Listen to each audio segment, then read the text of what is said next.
నమస్కారం గురుగారు. శ్రీమాత్రే నమః. శ్రీ గురుభ్యో నమః. గురుగారు ఇప్పుడు ఏదో ఒక సమస్య వల్ల ఇంట్లో ఉన్న బంగారం మనం తాకట్టు పెట్టవలసి వస్తూ ఉంటుంది. అది తెచ్చుకోవాలన్నా గూడా కొంతమందికి పాపం కుదరకపోవచ్చు. కొన్ని అలానే వెళ్ళిపోతూ ఉంటాయి. తాకట్టు పెట్టిన బంగారం మళ్ళీ మన దగ్గర తిరిగి రావాలంటే అసలేం చేయాలండి? పరిహారం అనుకోవచ్చాలా? మంచి మాట నాన్న. తాకట్టు పెట్టిన బంగారం మన ఇంటికి రావాలి. హ్మ్. మరలా తాకట్టుకి వెళ్ళకూడదు. వెళ్ళొద్దింక అంతే. ఒకసారి ఇంటికి వచ్చిందా మళ్ళీ అలాంటి పరిస్థితులు రాకూడదు. వచ్చినా దానికి తగ్గ డబ్బు మనం సంపాదించుకునేటువంటి పరిస్థితిలో ఉండాలి. ధనలక్ష్మి, సువర్ణలక్ష్మి ఇంట్లో నుంచి బయటకు కదలకూడదు. దీనికి ఫస్ట్ 2 చేయాలి నాన్న. 2 రోజులు బంగారం షాపుల మీద పడకుండా ఉంటే చాలా గ్యారంటీ బంగారం ఉంటుంది. ఆ 2 రోజులు ఏంటి? అక్షయ తృతీయ, ధనత్రయోదశి. ఓకే. ఈ 2 రోజులు బంగారం షాపుల మీద పడి బొలో అని కొనకుండా ఉంటే చాలు బంగారం ఇంట్లో ఉంటుంది గ్యారంటీ. అక్షయ తృతీయ రోజున అక్షయం అంటాం నాన్న మనం. అక్షయం అంటే ఏంటి? మరలా పుట్టుకు రావడాన్ని అక్షయం అంటాం. అవునా? అవును. అక్షయ తృతీయ రోజున బంగారం కొంటే అక్షయం కాదు. ఇవ్వగలిగితే అక్షయం అవుతుంది. అక్షయ పాత్ర ఏం చేస్తుంది నాన్న? తీసుకుంటుందా? తీసుకోదుగా, ఇస్తూ ఉంటుంది కదా. మరి అక్షయ తృతీయ అంటే కూడా ఇవ్వటమే కదా. దానం చేయాలి బంగారాన్ని. దానం చేస్తే మరలా బంగారం దానం చేసేంత శక్తిని మన అమ్మవారు మనకు అక్షయం చేస్తుంది. కానీ దానం అంటే కష్టమే కదండి. అయ్యో, ఇప్పుడు పెరుగుతుంది. అదే చెప్తున్నానన్న. ఒకప్పుడు రేటు తక్కువలో ఉన్నప్పుడు దానం ఇస్తే రేటు ఎక్కువ ఉన్నప్పుడు కూడా ఇప్పుడు కొనుక్కునే పరిస్థితి వచ్చేది మనకి. అవునా? అది చేయట్లేదు. ధనత్రయోదశి అది కూడా అంతే. షాపులు కిట్టలాడిపోతుంటాయి. 1 గ్రామైనా కొనాలి, 1 గ్రామైనా కొనాలి కాదు, గ్రాములో 100% కనీసం దానం చేయండి.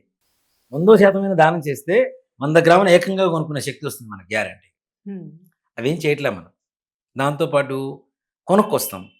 కొనుక్కొచ్చి అవసరం కావచ్చు, వ్యాపారం కావచ్చు, లేదంటే ఇంట్లో పిల్లల పెళ్ళిళ్ళు కావచ్చు, ఇల్లు కట్టుకోవడం కావచ్చు, అనేక రకాలుగా డబ్బుని బంగారాన్ని తాకట్టు పెడుతూ ఉంటారు.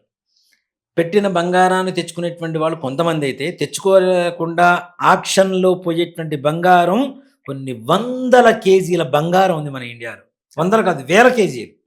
ఓ మాట చెప్పాలంటే బ్యాంకుల్లో పెట్టింది కావచ్చు, మన వీళ్ళంటే మార్వాడి షాప్స్లో పెట్టింది కావచ్చు. ఇప్పుడు కొత్తగా ముత్తూటి వీటిలో వచ్చినాయి చూడండి. అట్లా వడ్డీ పెరిగి పెరిగి పెరిగి పెరిగి చివరికి 2 నెలలు గడిపోతే దానికి మళ్ళీ వడ్డీ కలిపేస్తాడు. తెచ్చుకోవాలనే ఆశ కూడా పోతుంది. అవునా? ఇక్కడ మళ్ళీ ఇంకోటి కూడా నాన్న, అంటే నేను బిజినెస్ మ్యాన్ కాదు నేను, కానీ కొంతమంది దగ్గర గమనించింది. ఇప్పుడు మనకి ₹1,00,000 అవసరం నాన్న. మన దగ్గర 2 లక్షల బంగారం ఉంది. నువ్వు ₹1,00,000 తెచ్చుకో. 2 లక్షల బంగారానికి 1,90,000 వస్తుంది కదా, తెచ్చేసుకొని వాడేసుకుంటే ఎట్లా కడతాం మనం? అవసరానికి తగ్గట్టు తెచ్చుకోవాలి కదా. వాడు ఇస్తాడు గ్యారంటీ. ₹2,00,000 బంగారం అంటే 1,90,000 వరకు ఇస్తాడు. 3 నెలలు చూస్తాడు, కట్టకపోతే వేలం వేసుకుంటాడు, వడ్డీ చూసుకోండి. అవునా? కానీ ఇక్కడ మనకు అవసరం ₹1,00,000. మన దగ్గర ₹2,00,000 బంగారం ఉంది కదా అని చెప్పి ఒకటే పీస్, అంటే ఒకే ఆర్నమెంట్ అనుకుందాం, తీసుకెళ్ళి ₹1,00,000 తెచ్చుకో. ఫస్ట్ నీ అవసరానికి తగ్గట్టుగానే తెచ్చుకో. అవసరానికి మించి అప్పు తెచ్చుకోవడం కూడా ప్రమాదమే, అది తీర్చడం కూడా చాలా కష్టమే. అప్పుడే ప్రమాదం అని చూస్తుంటారు. కాబట్టి అలా కాకుండా పెట్టిన బంగారం వెనక్కి రావాలి, ఇంట్లో ఉండాలి తప్పనిసరిగా. రెండోసారి మరలా వెళ్ళకూడదు అనేటువంటి పరిస్థితి కనుక ఉంటే మంగళవారం రోజున కొద్దిగా ఉప్పు తీసుకోండి.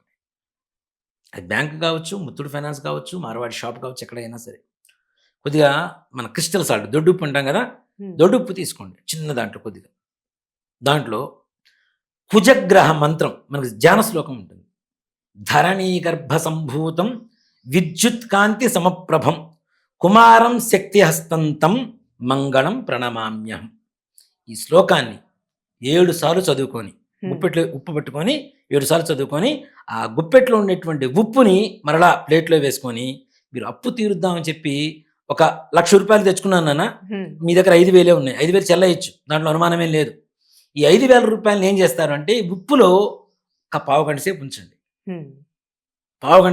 ఉప్పులో, ఈ శ్లోకాన్ని చదువుకున్న ఉప్పులో తీసి 2 వైపులా ఇట్లా అద్ది తీసుకెళ్ళి అప్పు తీర్చడానికి ఇచ్చేసిరండి. మంగళవారం రోజున ఇచ్చేసిరండి.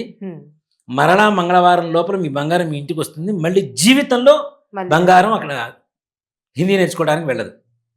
దాంట్లో అనుమానమే లేదు, చక్కగా ఇంట్లోనే ఉంటుంది. ఇంకా వృద్ధి కలగడానికి అవకాశం ఉంటుంది. ఈ విధంగా చేస్తే చాలు. చాలా చక్కగా తెలుసు గురుగారు. ధన్యవాదాలు. శ్రీమాత్రే నమః. శ్రీ గురుభ్యో నమః.